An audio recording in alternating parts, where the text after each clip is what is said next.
You can easily set up your computer to automatically sleep after a certain time by following the following steps. Click on your search bar, regardless if you have Windows 7, 8, 10, or 11, and type Control Panel. Click on the Control Panel to open. As a next step, if you have a different view than mine, just click by category. Click on System and Security.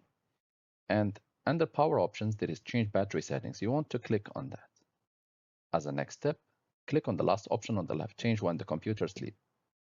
And here you have two options, one for the battery and one when it's plugged in. So you can change these two as needed. And once done, you can go ahead and click Save Changes. Once done, your computer will start going into sleep if not being used for a certain period when it's on the battery and also when it's plugged.